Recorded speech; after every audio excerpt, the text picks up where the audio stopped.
Welcome all medicos. इस surgery के rapid revision में हम पूरा कोर्स पढ़ेंगे, वो भी सिर्फ 5 पार्ट में। बहुत ही कंसाइज कर दिया है मैंने कि आप लास्ट 1 मंथ या लास्ट 7 डेज़ में ये रिवाइज कर सकें ना, क्योंकि लास्ट 7 या 1 मंथ में अगर आप पूरा सर्जरी पढ़ने जाएंगे तो यूज़लेस चीज़ें भी पढ़ेंगे। ओके, उससे आपका टाइम ही वेस्ट होने वाला है, और उस टाइम वेस्ट को बचाने के लिए मैंने पूरा तैयार किया है। काफ़ी मेहनत लगी है, इसको प्लीज़ पूरा देखिएगा, ठीक है। इसमें 70% जो आपके क्वेश्चन आस्क्ड होंगे आपके पेपर में वो इसमें इंक्लूड है। ओके, मैं आज से ही आपको बता रहा हूँ इसमें इंक्लूड है, ठीक है। 30% की गारंटी नहीं ले सकते। अब 30% के लिए आप पूरा कोर्स पढ़ना चाहते हैं तो लास्ट टाइम पे ये मौका आपके पास नहीं है, ठीक है। तो हम शुरू करते हैं। सबसे पहले कॉमन सर्जिकल पोजीशन से। ओके, वैसे तो क्वेश्चन आ नहीं रखा है, बस एक आ रखा है, लिथोटोमी पोजीशन ऑब्स्टेट्रिक्स में यूज़ होते हैं, ठीक है। टर्प में यूज़ होता है, और इसमें कॉमन पेरोनियल नर्व डैमेज हो सकती है, ठीक है। किडनी पोजीशन है, स्पाइनल सर्जरी, ठीक है, पोजीशन सारी है। जेक नाइफ पोजीशन हिमरॉइड और फिशर के लिए यूज़ करते हैं, पर अब नहीं करते हैं क्योंकि इससे रेस्पिरेशन का इफेक्ट पड़ता है, ठीक है। मोस्ट कॉमन है सुपाइन, और pelvic and varicose when surgery के लिए पेल्विक ट्रेंडेनबर्ग हम यूज़ करेंगे, ठीक है। ट्रेंडेनबर्ग क्या हो रहा है कि हेड जो सेक्शन है वो नीचे है, ठीक है, लेग ऊपर है, और रिवर्स इसका उल्टा होगा, हेड ऊपर होगा और पैर जो है वो नीचे होंगे, ठीक है। रोज एंड बार्किंग डॉग पोजीशन थायरोडेक्टोमी में करते हैं, ठीक है। ये क्वेश्चन आ चुका है, ऑर्डर ऑफ रिमूविंग पीपी, ठीक है। आपको याद रखना है, चाहे कोई भी निमोनिक ले लो, GFGM, ठीक है। Gloves, face shield, gown, mask, ठीक है, GFGM, ठीक है। सर्जिकल ब्लेड, मेन तो आपको 11th याद रखनी है, ठीक है। ऐसा लगता है कभी भी पूछेंगे वो, क्योंकि 11th most commonly incision and drainage के लिए है, 12 सूचर रिमूवल के लिए, ठीक है। फोटो भी दे सकते हैं, आपको पिक्चर देंगे क्योंकि सिमिलर कोई सी भी नहीं दिख रही, देख लीजिए 11th के, ठीक है। और 12, इसके अलावा तो 15 और 22 तो आपको नहीं देंगे, पर मैंने मेंशन कर दिया है, ठीक है। 15 प्रिसाइज इंसिजन के लिए और लेप्रोटोमी के लिए 22, ठीक है। अब बात करते हैं एनर्जी सोर्स में। एनर्जी सोर्स में कोटरी 2 तरह की होती है, बायपोलर, यूनिपोलर, आपको पता ही है, ठीक है। बायपोलर में 2 प्रोंग्स होते हैं, और बायपोलर जो कोटरी है उसमें करंट पूरे बॉडी में फ्लो नहीं होता है, ओके, ठीक है। 2 पोंग से इसमें से पूरा सर्किट बन जाता है, ठीक है। बॉडी का कोई लेना देना नहीं, इसमें सिर्फ कोएगुलेशन होगा, ठीक है। जबकि यूनिपोलर कोटरी की बात करें हम अगर, तो उसमें जो पेड लगता है कोटरी पेड, उसकी वजह से सर्किट कंप्लीट होता है, ठीक है। मशीन से करंट गया टिप पे, टिप से वो कट या कोगुलेट जो भी करे, उसके बाद वो पेड पे गया फिर से मशीन पे चला जाता है, ठीक है। यूनिपोलर कोटरी के हमको 2 फायदे, उसमें कट भी कर सकते हैं, ठीक है। येलो बटन जो है वो कट करने के लिए, ब्लू बटन जो है कोगुलेट करने के लिए, ठीक है, ओके। और लो वोल्टेज और कंटिन्यूस करंट होता है जिसकी वजह से कट होता है, और हाई वोल्टेज और डीसी करंट जो होता है उसकी वजह से कोगुलेट होता है, ठीक है। वैसे नहीं पूछेंगे पर याद रखना है। हार्मोनिक स्कैल्पल का एक बार फोटो दिया था और उसका नाम पूछा था बस, ठीक है। तो इसमें 20 to 50,000 हर्ट्ज में ब्लेड जो ऑसिलेट करती है, और वो प्रोटीन डीनेचुरेशन पे काम करता है। ये 2 चीज़ आपको याद रखनी है, ठीक है।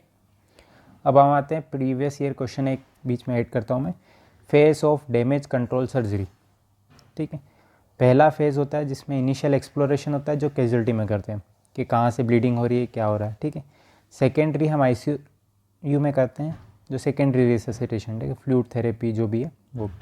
और डेफिनेट जो है वो है ऑपरेशन, जो कि हम OT में करते हैं, ठीक है।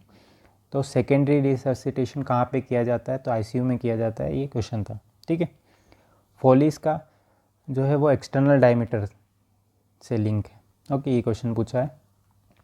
आपको याद रखना है इसके कलर, ठीक है, ग्रे वाइट, फिर एक गोरी और वैलेंटाइन बेबी, ये निमोनिक याद रखना है, ग्रे वाइट, गोरी एंड देन वैलेंटाइन बेबी, ठीक है। Green, orange, red and yellow, 14, 16, 18 and 20, ठीक है। वैलेंटाइन से वॉयलेट, बेबी से ब्लू, ठीक है। सूचर्स एंड नोट्स पे आते हैं, नया टॉपिक है। सर्जन्स नोट हम लगाते हैं मोस्टली, ओके। और सर्जन्स नोट में आप देख सकते हैं नीचे जो है वो 2 टाइम्स कर रखा है और ऊपर सिंगल टाइम कर रखा है, ओके, ठीक है। मोस्ट कॉमनली हम सर्जन स्नोटी लगाते हैं। फिर आते हैं स्किन सूचर के ऊपर। तो इसकी पोजीशन या डिस्टेंस याद रख सकते हैं। जो कट है उससे जो सूचर का डिस्टेंस है वो x है, और दो कॉन्जिक्यूटिव सूचर से बीच में डिस्टेंस है 2x है। ठीक है। स्मॉलर जितना नंबर होगा उतना थिकर सूचर होगा, जितना लार्जर नंबर होगा उतना फाइनर वो सूचर होगा। ठीक है। एब्जॉर्बेबल और नॉन एब्जॉर्बेबल सूचर की बात करें हम, तो नेचुरल और सिंथेटिक को क्लास डिफ्रेंशिएट किया है। नेचुरल में है कैटगट जो कि शीप की म्यूकोसा से बनता है। सिंथेटिक में है मोनोक्रिल, वाइक्रिल और पीडीएस। वाइक्रिल हम सबसे ज़्यादा यूज़ करते हैं। ठीक है। नॉन एब्जॉर्बेबल में नेचुरल में सिल्क, और सिंथेटिक में है प्रोलिन और वस्कुलर रिपेयर और नायलॉन।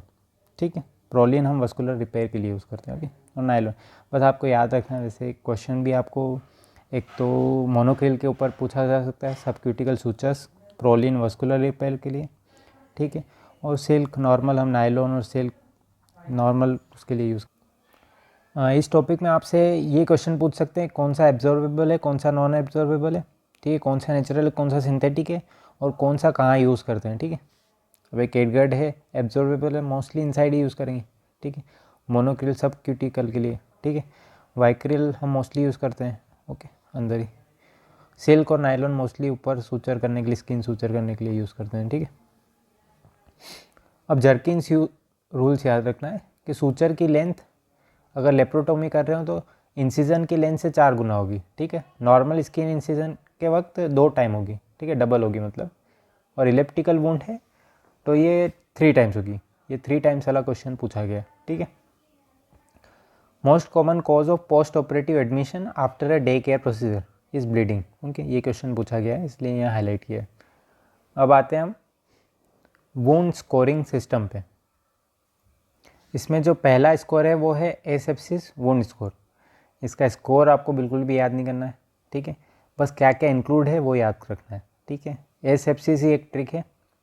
ऐसे है एडिशनल ट्रीटमेंट रिक्वायर्ड, क्या उसके लिए हम वुंड के लिए एडिशनल ट्रीटमेंट दे रहे हैं क्या, डिब्राइडमेंट या इंसिजन ड्रेनेज या एंटीबायोटिक। ठीक है।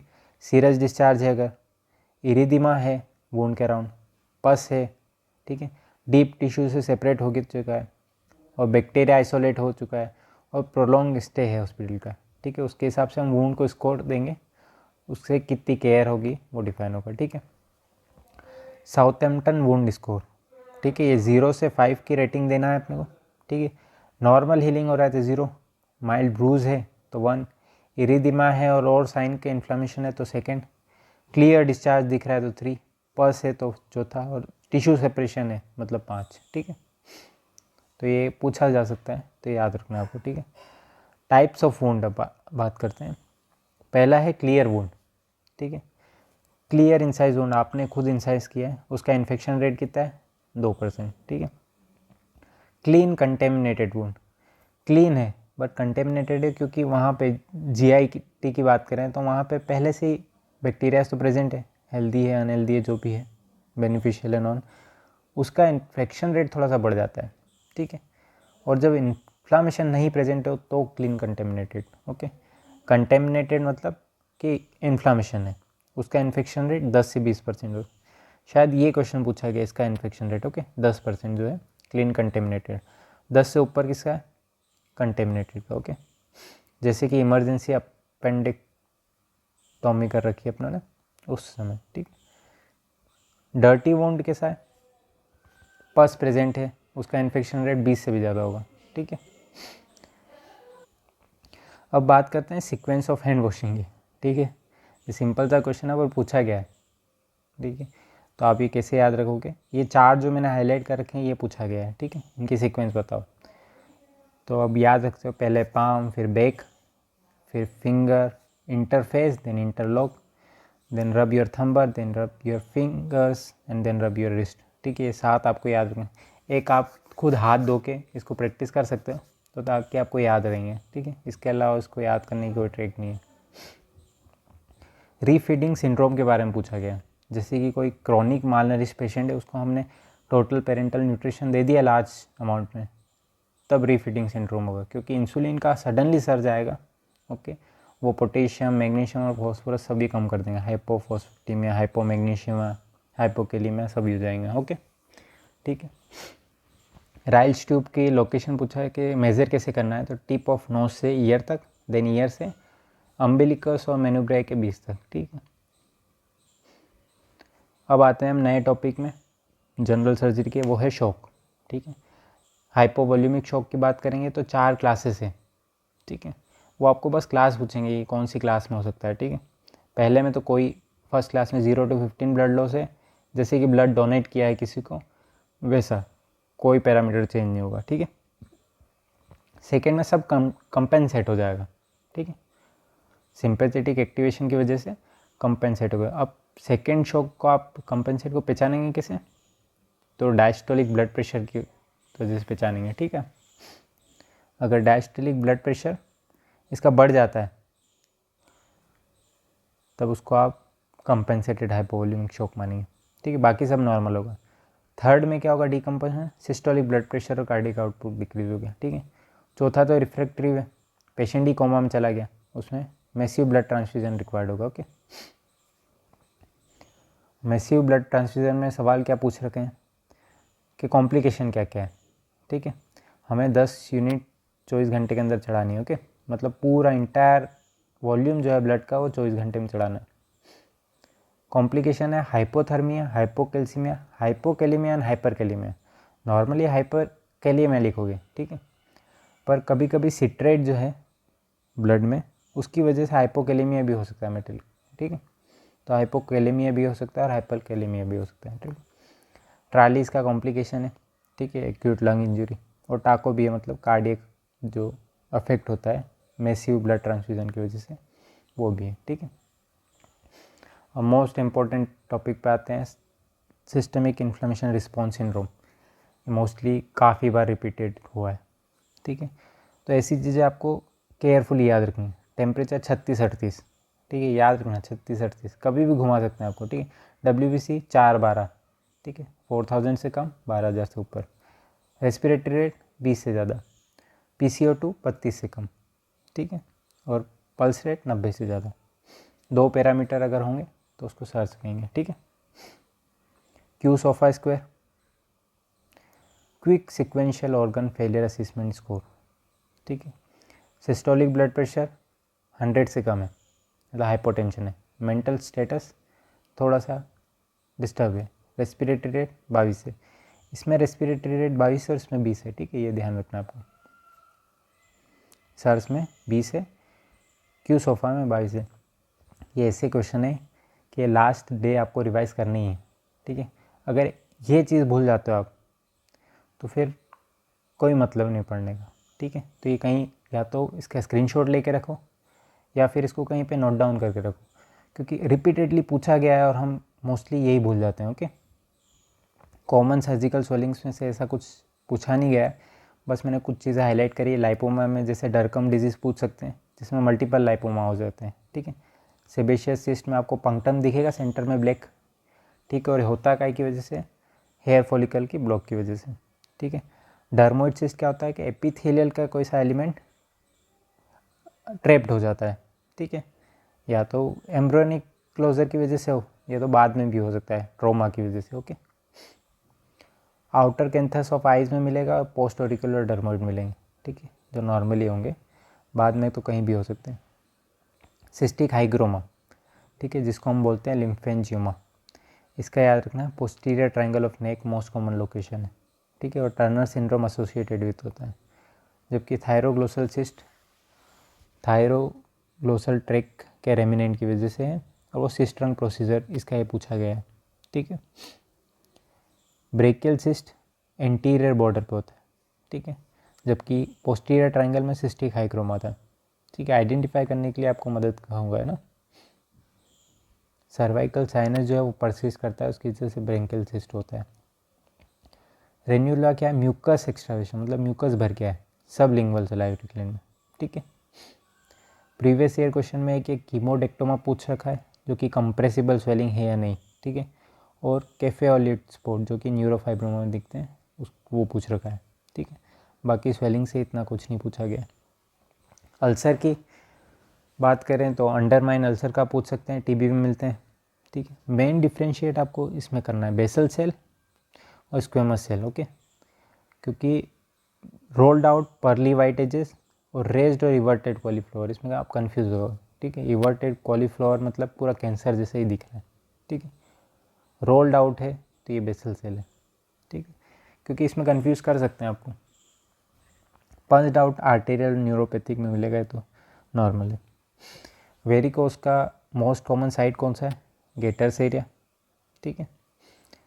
गेटर्स एरिया मीडियल साइड है, okay. Shallow ulcer, sloping edges, pale granular tissue and pigmented margin होंगे, ठीक है, क्योंकि वेरिकोस अल्सर है। ये पूछ रखे हैं CEAP क्लासिफिकेशन, ओके। तो आपको ये तो याद ही रखना है। C0 मतलब कोई कुछ साइन नहीं दिख रहा। C1 में आपको थोड़ी थोड़ी टेलेंजेक्टियासिस रेटिकुलर वेंस दिख रही है। C2 में आपको वेरिकोज वेन दिख रही है। C3 में एडिमा दिख रहा है। C4A में आपको पिगमेंटेशन एक्जिमा दिख रहा है। B में लाइपोडर्मल स्क्लेरोसिस और वाइट एट्रोफी, ठीक है। 5 में हिल कर गया है और 6 में ओपन विंडो। ये मोस्ट इम्पोर्टेंट है, ओके। ये तो याद ही रखना है आपको, है ना। आज ही याद कर लो इसको। फोटो से आप रिमेंबर कर सकते हो। तीसरे नंबर पे जो सेकंड पे आ रहा है वो वेरिकोज है ना। फोर्थ के A-B पार्ट है। ये पूछेंगे लास्ट में, पिछली बार भी क्वेश्चन आ चुका है, तो प्रीवियस ईयर क्वेश्चन है, इंपॉर्टेंट है, ठीक है। अब वेरिकोज मीडियल सरफेस था, आर्टिकल अल्सर लेटरल सरफेस पे हो सकता है, ठीक है, क्योंकि एक क्वेश्चन पूछा गया था जिसमें लेटरल लिखा हुआ था, उसमें कंफ्यूज हो जाएंगे गेटर्स एरिया का, तो ये क्वेश्चन याद रखना है आपको, arterial ulcer, okay. Trophic ulcer की बात करें हम तो डिक्रीज सेंसेशन ऑफ फूड है, जिसमें क्या होंगे? ट्रॉफिक और न्यूरोपैथिक अल्सर होंगे। हाईलाइट कर रखा है, इसका मतलब प्रीवियस ईयर क्वेश्चन है, ओके। डायबिटिक अल्सर की स्टेजेस पूछ रखी है, ठीक है। बेड सोर और डायबिटिक अल्सर की स्टेजेस सेम है, ठीक है। इसमें फोर्थ वाला पॉइंट पूछा है, चौथी स्टेज कौन सी है? जब बोन दिखने लग जाए, ओके। बेड सोर में भी यही है और डायबिटिक अल्सर में भी यही है, ठीक है। नॉर्मल फर्स्ट में क्या है? इन्फ्लामेशन है, स्किन ब्रीथ नहीं करी। दूसरा सुपरफिशियल है, तीसरा डीप है और चौथा तो बोन ही दिख रही है ना, ठीक है। डायबिटिक बेड सोर जैसे ही है, ठीक है, मैंने यहाँ लिख रखा है आपको।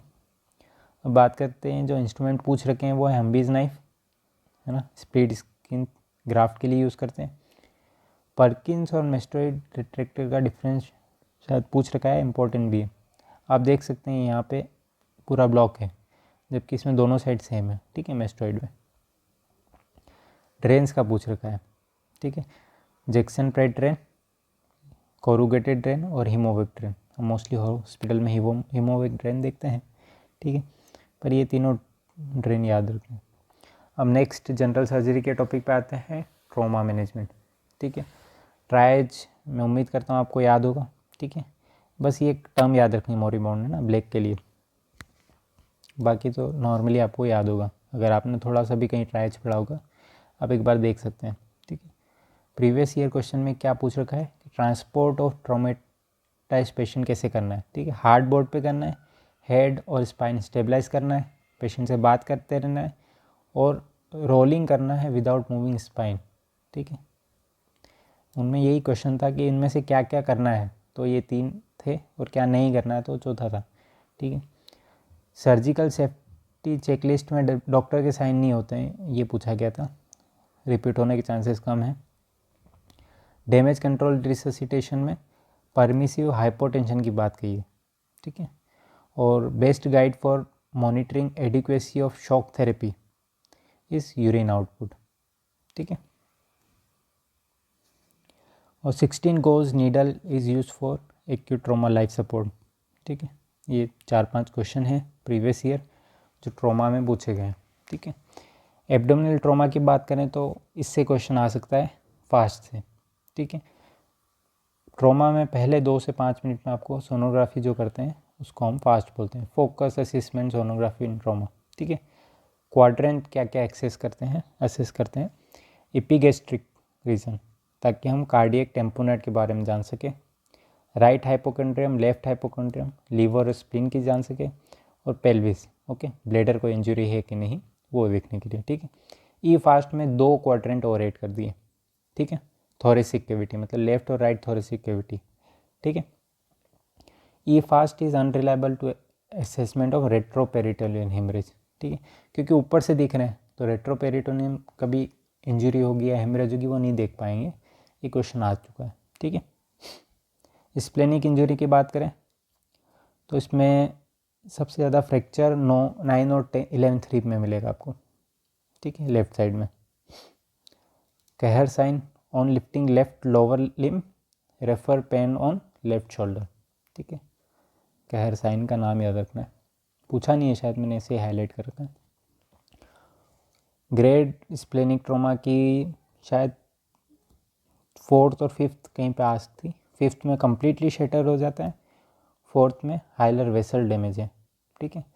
बाकी तो 1, 1 to 3 और मोर देन 3 सेंटीमीटर का लेसिरेशन है, और हीमेटोमा 10 से 50 और मोर देन 50 है, ठीक है। सिंपल है, अगर आज नहीं याद करें तो इसका स्क्रीनशॉट लेके रख लो, ठीक है। लीवर इंजरी में blear pro appearance in CCT abdomen, ये क्वेश्चन था शायद कहीं कि हेपेटिक लेसिरेशन है तो उसको कंजर्वेटिवली मैनेज करेंगे, ओके। प्रीवियस ईयर क्वेश्चन क्या है कि पेशेंट है जिसमें रीनल लेसिरेशन है और यूरिनोमा है, ठीक है, 12 दिन बाद भी परसिस्ट कर रहा है, तो उसके लिए हम J शेप यूरिनरी स्टेंट लगाएंगे ताकि वो ड्रेन हो सके, ठीक है। Vascular injury should be repair by end to end anastomosis, ठीक है। नेचुरल वस्कुलर ग्राफ्ट कहाँ से लेना है तो वो ग्रेट सिफिनस वेन है, ठीक है। उसके बाद हम लॉन्ग सिफिनस वेन भी ले सकते हैं। अगर लार्ज कोई वेसल हो तो प्रोस्थेटिक ग्राफ्ट लेना है। परफोरेशन पेरिटोनाइटिस, ठीक है, विथ हाइपोटेंशन है तो पहले हमें 2 से 3 लीटर क्रिस्टोलाइट का इन्फ्यूज़न देना है, ठीक है। ऐसा क्वेश्चन आ चुका है कि पहले क्या करोगे अब, तो हाइपोटेंशन है, पहले तो क्रिस्टोलाइट चढ़ाना है उसको, ठीक है।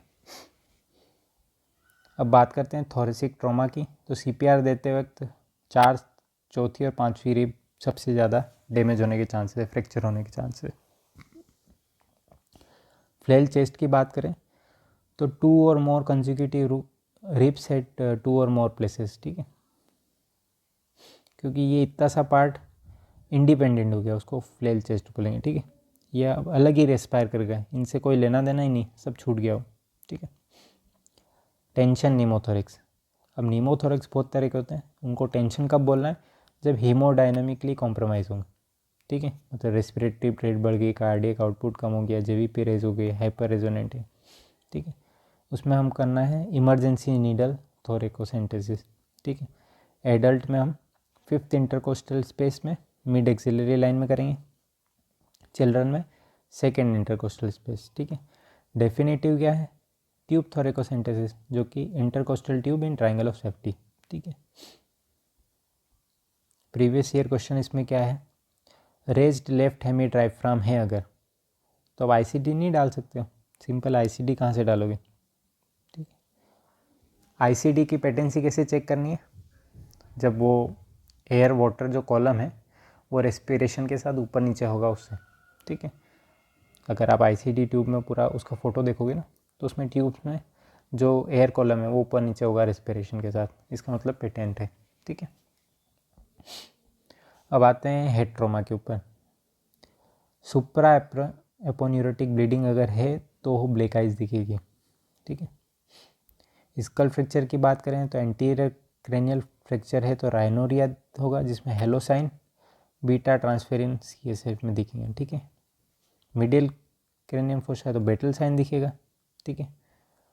मेस्टोइड का डिस्कलरेशन, ओके। जो मोस्ट इम्पोर्टेंट है वो अब है जो कि GCS है, ठीक है, ग्लासगो कोमा स्केल। पहले याद रखना है 4, 5 एंड 6, ठीक है। आइज में 4, वर्बल में 5, मोटर में 6, ठीक है, पहले कर दिया। 1 और लास्ट जो है वो नॉर्मल होगा, ठीक है। नन और ओरिएंटेड, नन और ओबेस कमांड, मतलब यहाँ पे पूरा सीवियर है नन में, वहाँ पे नॉर्मल है, ठीक है।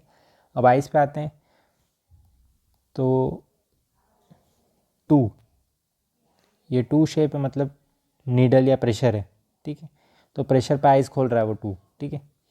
3 है, मतलब ये लिप्स के जैसा है, मतलब बोलने पे आइस खोल रहा है, ठीक है। ये याद हो गया आइस का। अब वर्बल में आपको ध्यान रखना है, पहले साउंड आएगा, फिर कोई वर्ड आएगा, फिर कन्फ्यूज होगा वो, ठीक है। पहले कोई साउंड आएगा, फिर वर्ड आएगा, फिर confuse, sound then word then confuse, ठीक है। फिर मोटर में लाएंगे एक्सटेंशन देन 2 फ्लेक्शन, ठीक है, देन लोकलाइजेशन, ठीक है। एक्सटेंशन, दो फ्लेक्शन एंड देन लोकलाइजेशन, ठीक है। ऐसे ही याद रखें, एक्सटेंशन, दो फ्लेक्शन देन लोकलाइजेशन, ठीक है। एब नॉर्मल पहले फिर नॉर्मल बाद में, ठीक है। तो इस तरह से GCS याद रखना है आपको, ठीक है। 3 मिनिमम और 15 मैक्सिमम, ठीक है। फिर आते हैं डिफ्यूज़ एक्सोनल इंजरी में, ठीक है। GCS आपको स्क्रीनशॉट लेके रखना है, ओके। पूछ सकते हैं, आपको बनेगा भी नहीं अगर आपने प्रैक्टिस नहीं की होगी। Diffuse axonal injury most severe है, ग्रे और वाइट मैटर शेयर कर जाते हैं, क्लिनिकली कोमा में चले जाएगा पेशेंट, ठीक है। EDH की बात करें तो middle meningeal artery most common bleed है, ल्यूसिड इंटरवल दिखेगा, ठीक है। फिर अब ल्यूसिड इंटरवल क्या होता है कि बीच में पेशेंट ठीक हो जाता है, ठीक है। इन्वेस्टिगेशन में आपको biconvex lens shape bleed दिखेगा। मैनेजमेंट कब करना है, 30 cc से ज़्यादा क्लोट हो, 5 mm से ज़्यादा मिड लाइन शिफ्ट हो, 1.5 सेंटीमीटर से थिकनेस हो तो क्रेनियोटोमी करना है, पूछ सकते हैं, ठीक है। ये सॉरी 3, ठीक है। बर होल करना है जहाँ पे ब्लीड है, ठीक है। अगर आपके पास CT स्कैन कुछ नहीं है तो आप लोकलाइज कर सकते हो प्यूपिलरी डायलिटेशन के साथ, ठीक है। जिस साइड का डायलिटेशन है ना उस साइड, ठीक है। सब ड्यूरल हिमेटोमा की बात करते हैं तो मोस्टली एल्डर्स में होता है और विनस होता है, ठीक है। सब एक्यूट, एक्यूट और क्रॉनिक में भी जाता है, ठीक है। कॉनकेव कॉन्वेक्स ब्लीड दिखेगा आपको। और सर्जरी का इंडिकेशन क्या है, 1 सेंटीमीटर, उधर 1.5 सेंटीमीटर, ठीक है। 5 mm, GCS 2 से ज़्यादा गिरा है। हेड ट्रॉमा में यही पूछा गया, इससे ज़्यादा कुछ पूछा नहीं गया। जो लास्ट जनरल सर्जरी का टॉपिक है वो थर्मल इंजरी, ठीक है। इफ़ इनहेलेशनल बर्न प्रेजेंट तो प्रोफाइलेक्टिक इंट्यूबेशन करना है, क्योंकि थोड़ी देर बाद जब रिएक्शन होगा, इन्फ्लामेशन होगा तो आपकी पेटेंसी है वो कम चली जाएगी, ठीक है। पूरा ब्लॉक हो जाएगा एयरवे, इसलिए पहले से इंट्यूबेट कर देना जब वो डायलेटेड नहीं हो या स्वेलिंग नहीं हो उसके पहले, ठीक है। उसके बाद स्टेरॉइड चला देना है ताकि वो स्वेलिंग हो ही ना, ठीक है। बर्न्स की वजह से साइटोकाइन रिलीज होंगे जिसकी वजह से वेसोडाइलेशन होगा, जिसकी वजह से हाइपोवोल्यूमिक शॉक होता है, ठीक है। लीकी जो वेसल्स है वो 12 घंटे तक परसिस्ट करती है बर्न्स के भी बाद, ठीक है। इसलिए कभी भी आपको एल्बुमिन वगैरह नहीं चढ़ाना, क्योंकि एल्बुमिन चढ़ा दिया आपने वो वेसल से लीक हो और ज़्यादा ब्लड हाइपोवोल्यूमिक करेगा, ठीक है। पार्कलेन फार्मूला IV फ्लूइड का याद रखना है। अब तो मोस्टली बहुत बार पूछ सकते हैं तो कम ही पूछेंगे, पर याद रखना है 4 into body into total body से आधा हम पहले आधे घंटे में देते हैं और आधा नेक्स्ट 16 घंटे में, ठीक है। ATLS के अकॉर्डिंग थोड़ा सा चेंज है, ठीक है। 2nd और 3rd डिग्री बर्न और 4th डिग्री क्लियर लगे। 4th डिग्री होगा तो जो नॉर्मल पार्कलैंड वाला वही लगेगा।